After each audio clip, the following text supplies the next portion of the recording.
ચાંદીપુરા વાયરસને લઈ વડોદરાની અંદર બેઠક બોલાવાઈ। વડોદરા જિલ્લા કલેક્ટરે બોલાવી તાકીદની બેઠક। કલેક્ટરે ચાંદીપુરા વાયરસની સ્થિતિની સમીક્ષા મુદ્દે બેઠક કરી। આરોગ્ય અધિકારીઓ સાથે કલેક્ટરે બેઠક યોજી। સ્થિતિને પહોંચી વળવા માટે પ્રશાસને તૈયારીઓની સમીક્ષા કરી। જરૂર પડે ચાંદીપુરા માટે અલાયદો વોર્ડ ઊભો કરવામાં આવશે। વડોદરાના ખાનગી બાળરોગ તબીબોને તૈયાર રહેવાની સૂચના અપાઈ છે। મોટી ખાનગી હોસ્પિટલોની સ્થિતિને પહોંચી વળવા માટે તૈયાર રહેવાની તાકીદ કરવામાં આવી છે।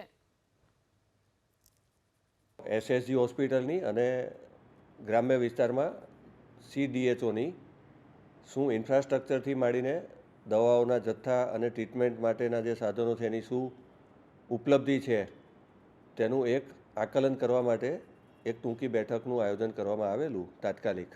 જિલ્લાનું આરોગ્ય તંત્ર સંપૂર્ણ રીતે સજ્જ છે। એસએસજી હોસ્પિટલમાં વેન્ટિલેટર સાથેના 18 પીડિયાટ્રિક વોર્ડના બેડ છે વિથ વેન્ટિલેટર। એ સિવાય ગ્રામ્ય વિસ્તારમાં પારુલ હોસ્પિટલ એમાં 40 વિથ વેન્ટિલેટર બેડ છે।